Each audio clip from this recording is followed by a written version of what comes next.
Mm-hmm.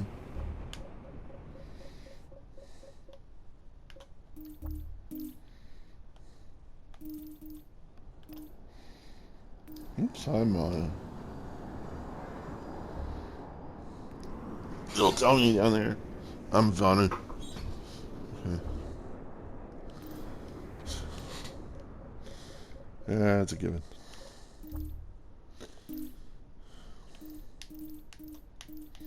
Oops. Mm-hmm.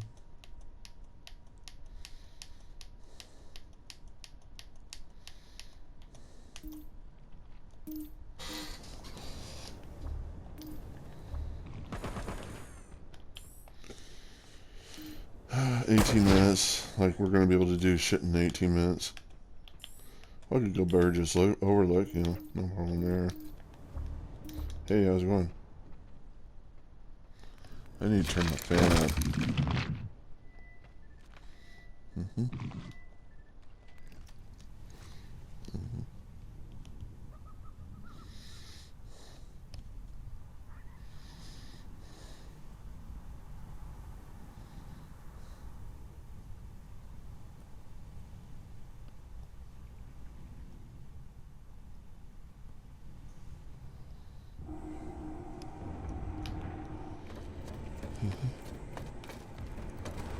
I can actually get that with my sniper. Okay, sniper. Come on. And this guy can't even run an ESF anyhow. So he doesn't like her.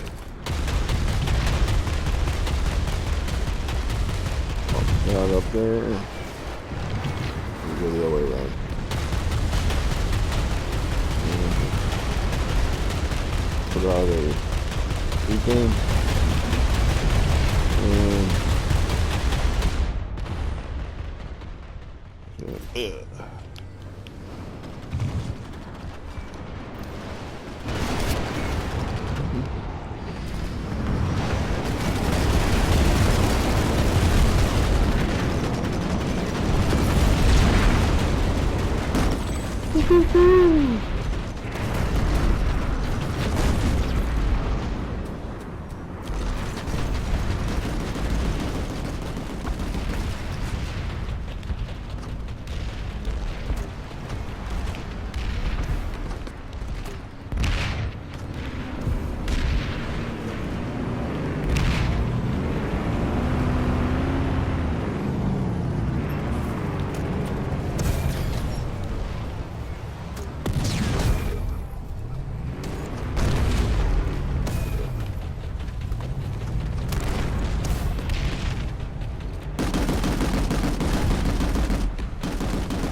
Hey. Oh, I'm on unseen. What's going on?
Is it Hazen that we're on? No, I don't know. Okay. Well, I had vowed I wasn't going to play this game.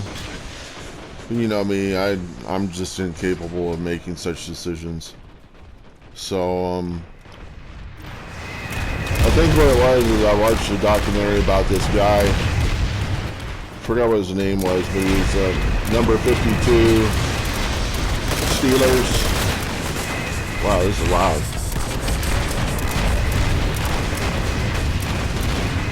Number 52 on the Steelers, and he suffers from dementia.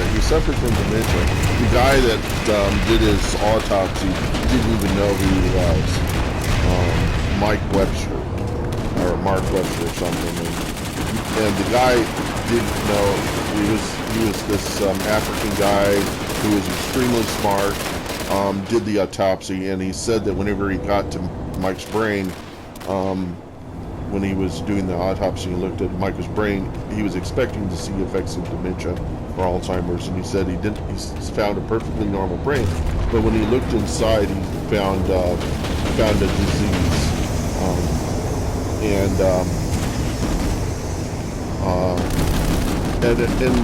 his body was just easy to look at, and said there were cracks in his feet. He had a broken rotator cuff and all sorts of stuff they mentioned. It was in the Frontline documentary. That's how I saw it. And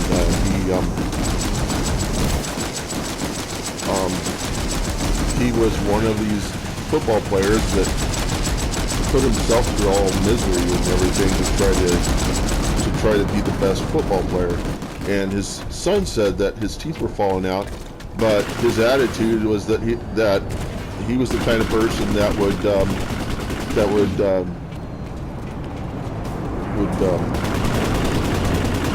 super glue his teeth back in. He did, and so and they said that his forehead had developed, I guess, a callus or something. It had developed a thickness from years of head-on collisions with his head. He did that for 17 years. Somebody that went up against him said that they had to figure out a way to divert his head so that because if you let his head hit you, you would get flattened. And so this guy came up with a technique that would put him out of the way, and it actually did him a tremendous amount of harm. But later on in his life, they said he was much more aggressive. He couldn't have children on his lap, and he was destructive. He took a knife to all of his football pictures and destroyed them all. Just a portrait of a person. Somebody said, "Are you Mike Webb?" And he said, "I used to be," because that's exactly kind of what happened. Is he lost. It reminds me a lot of what happened to Michael Hutchins, but what happened to Michael Hutchins was not his choice. He didn't choose to become to have brain damage, but Mike Webb, his career called for it, you know. And when they were doing the autopsy, they were asking the NFL to give them people to see if they also had these problems, and the NFL would not cooperate. Because of course it works strictly in competition, do everything they are, and they're not going to help anybody. They're going to seek after money and power. And our football players work in the way that we demand of soldiers in wars.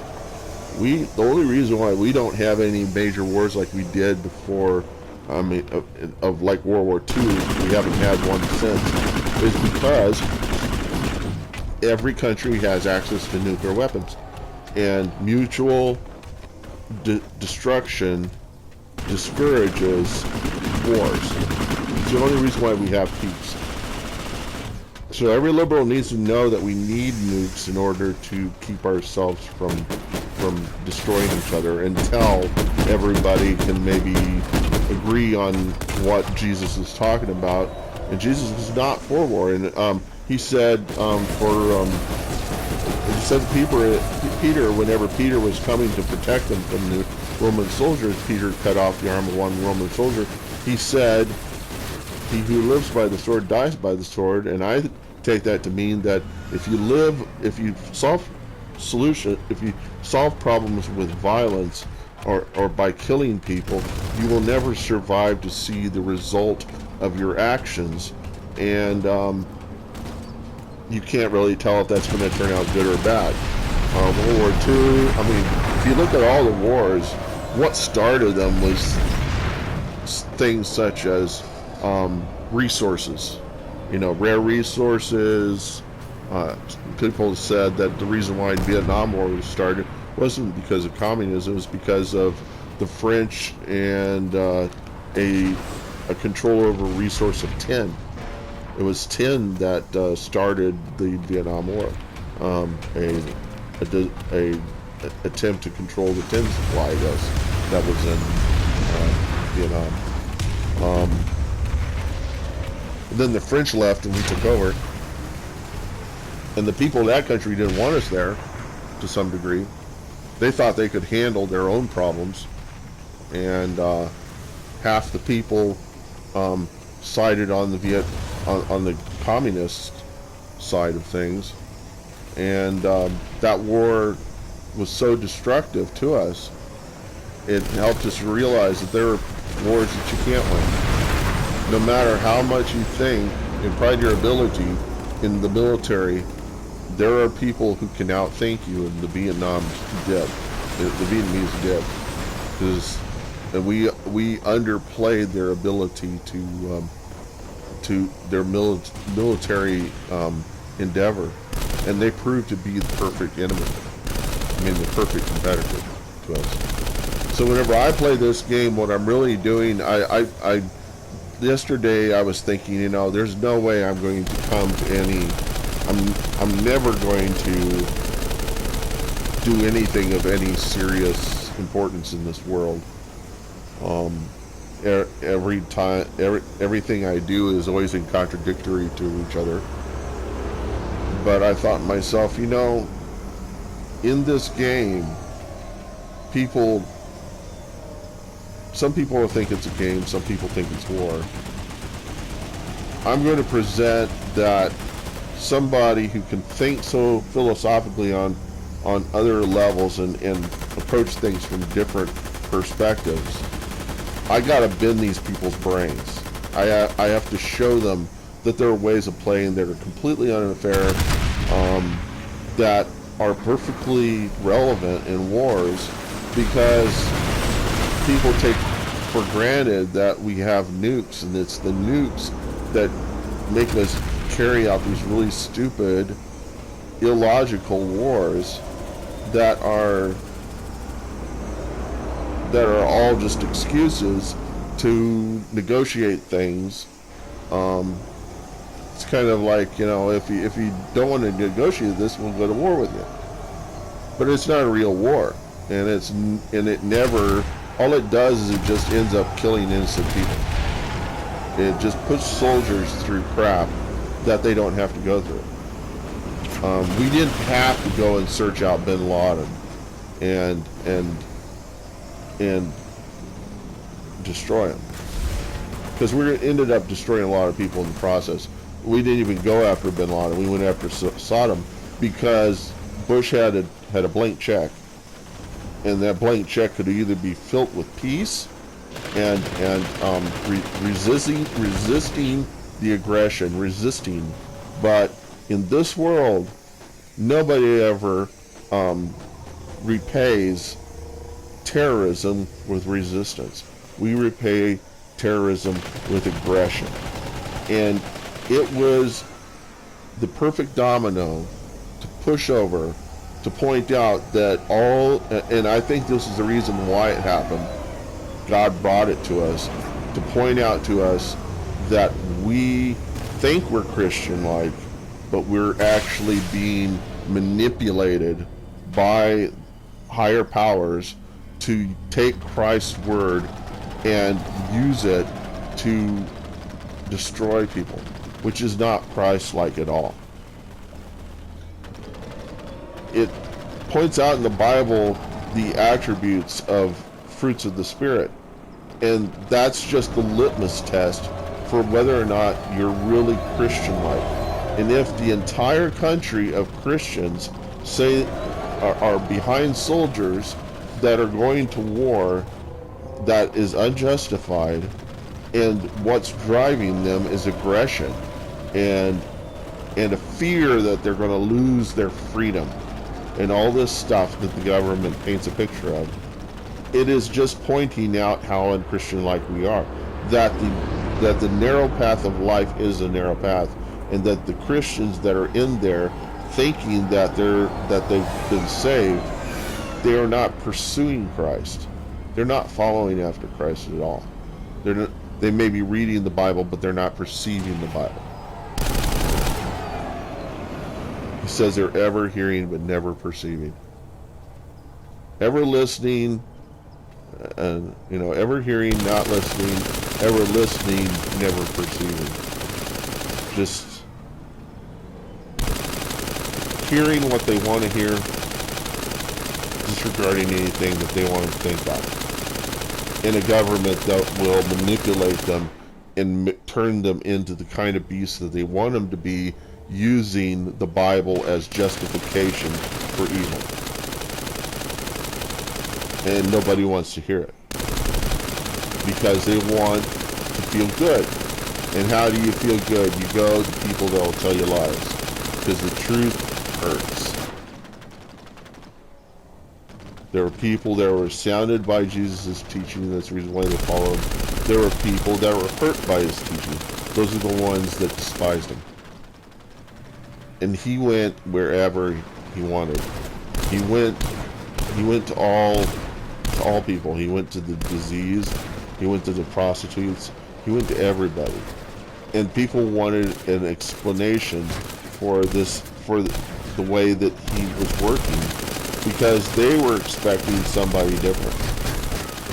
They're expecting somebody to fit in the box of what they understood to be a dignified, important person. And Jesus was not willing to fill that box, because he wanted them to understand that you can't put people in boxes. You can't constrain them to what you expect. And when they fall out of that and you are against them, keep in mind what it is that you're for, because it might be that you're the one who's wrong.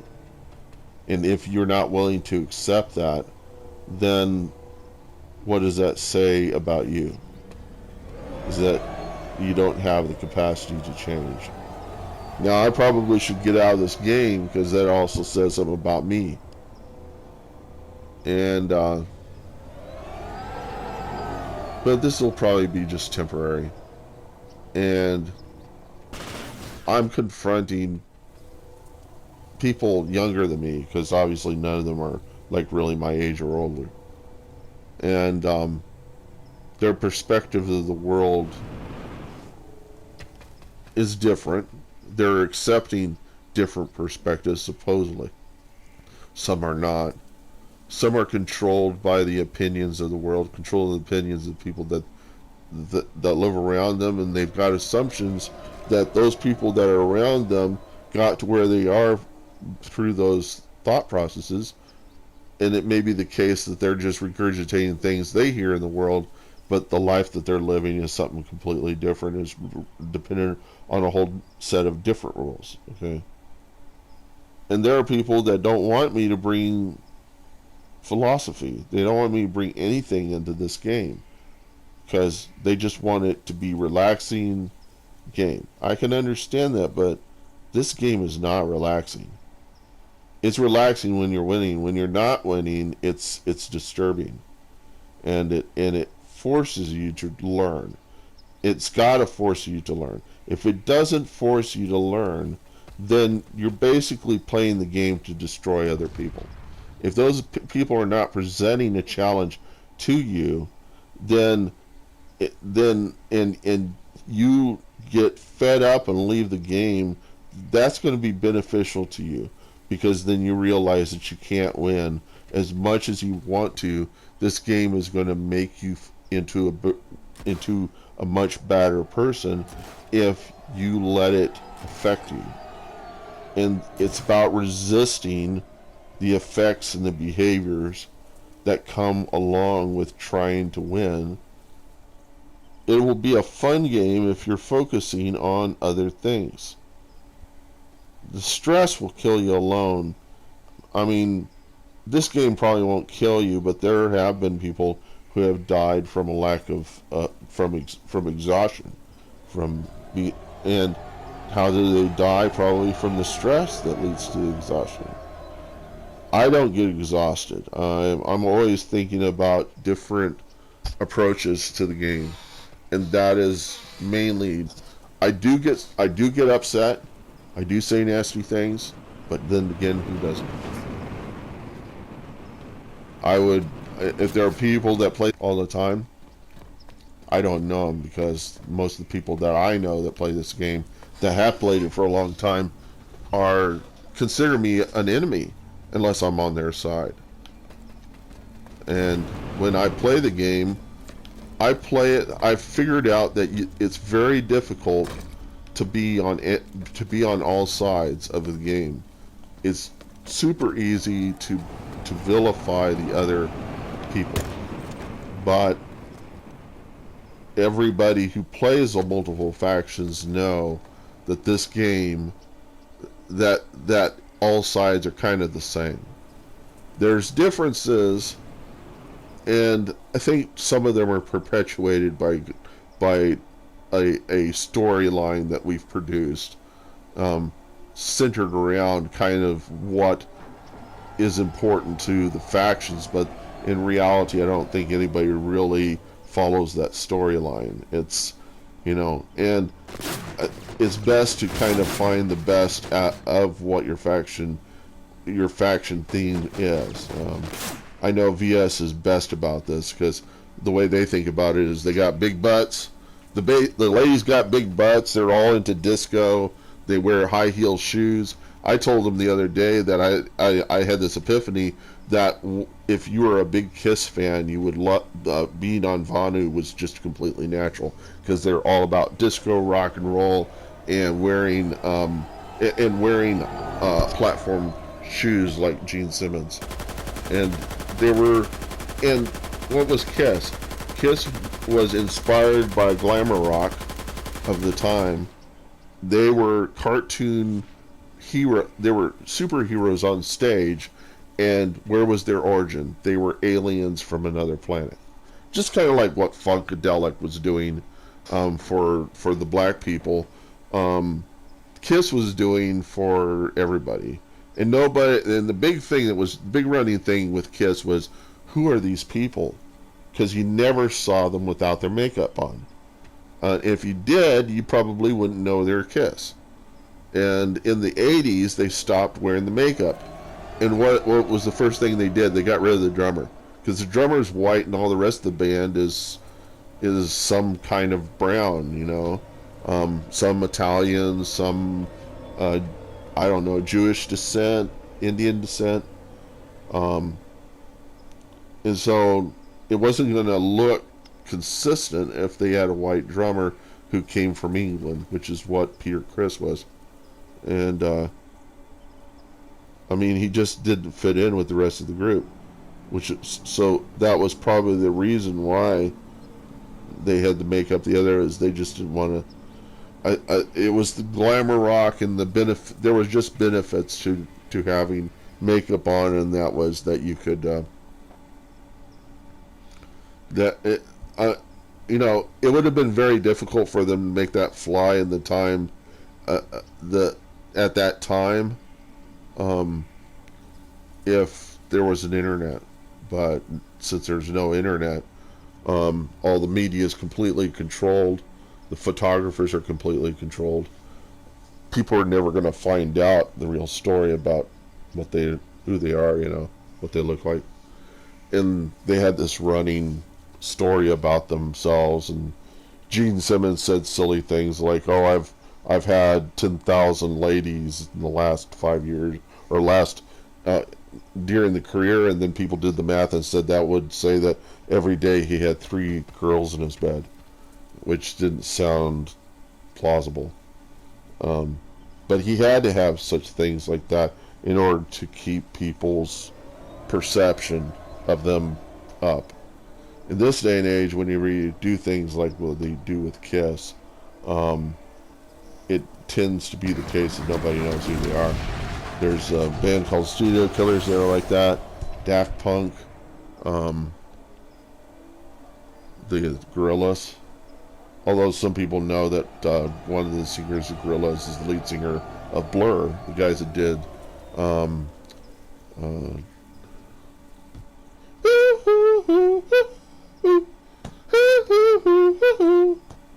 there's got girls without girls, and black boys, always someone that you really love.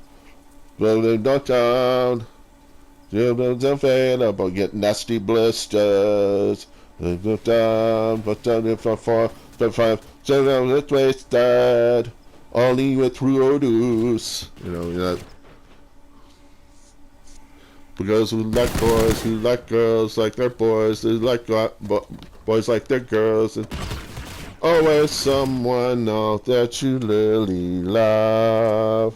You know, I love that song. It's great, but if you read it, if you listen to it, they're just saying, you know, their, you know, sexual preferences out there, where people, women who like boys to look like girls, and it goes the whole gamut of, you know, bisexual, homosexual, transvestite. Transvestite doesn't necessarily mean homosexual. There are men that like to look like women, but it isn't that they're gay. It's just like Ed Wood, you know, being closer to women. You just wear women's clothes and women's makeup and things like that. So my whole thing isn't to be Christ-like so much as it is to understand what it says. What he boiled down on the law of the prophets was to understand other people, and then to satisfy their needs, and you know, do for them as you would have done for you. And though people would say, well, you're not really doing that, and then again, I might say, if I was wanting to enlighten people and to let them know there are different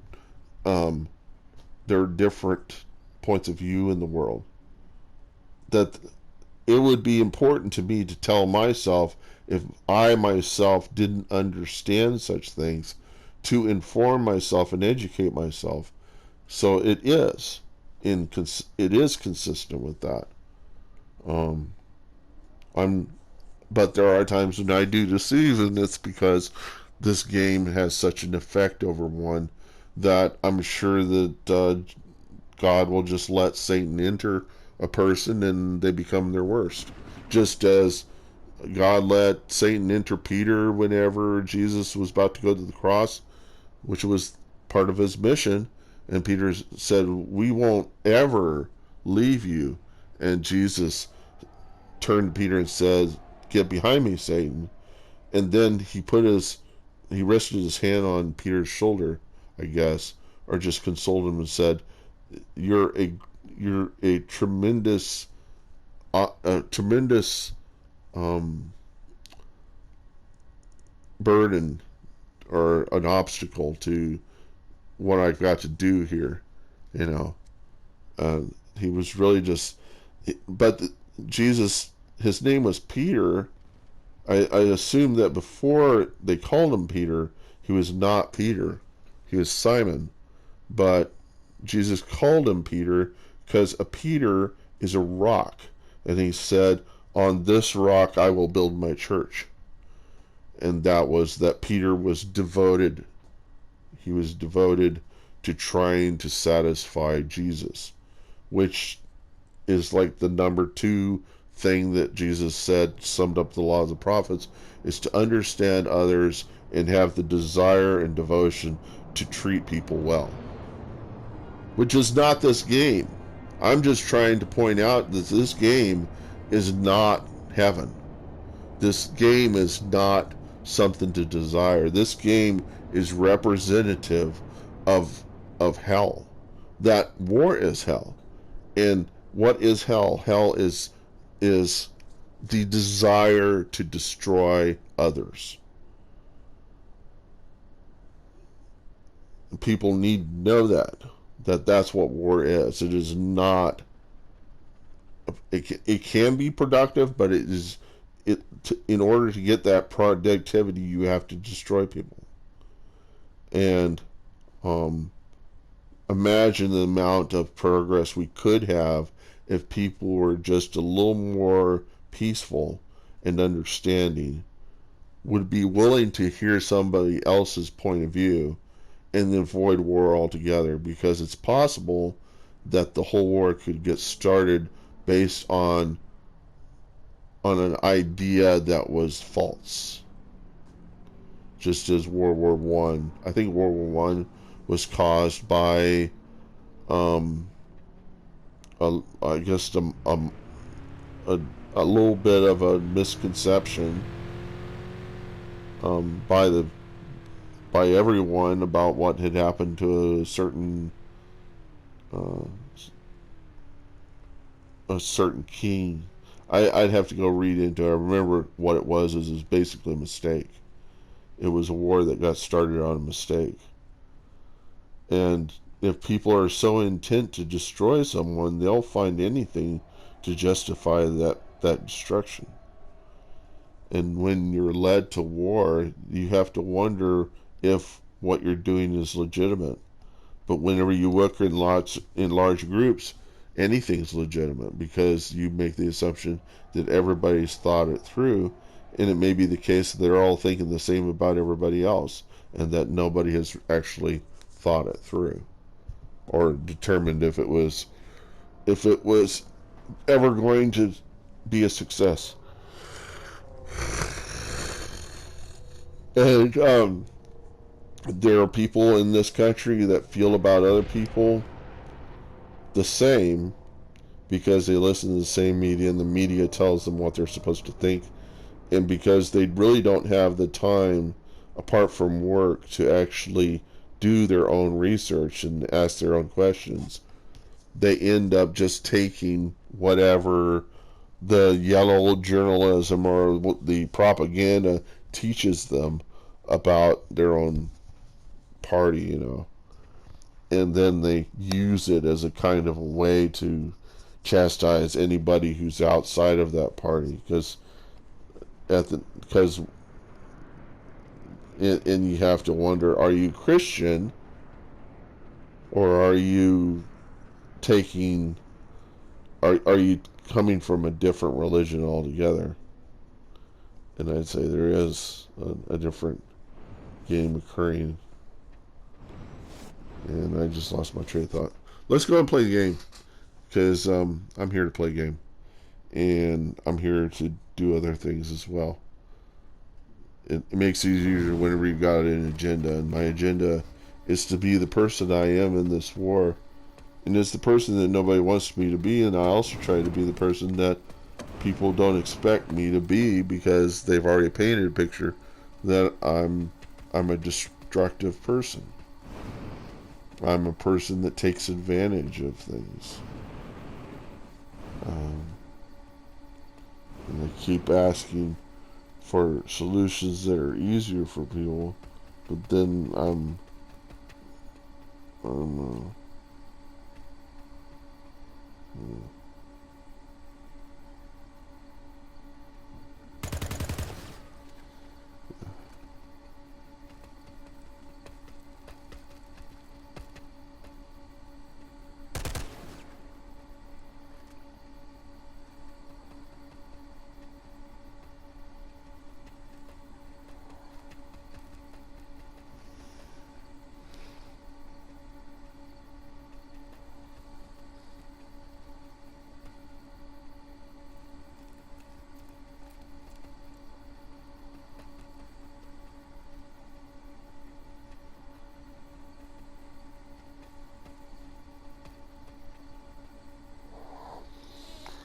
ha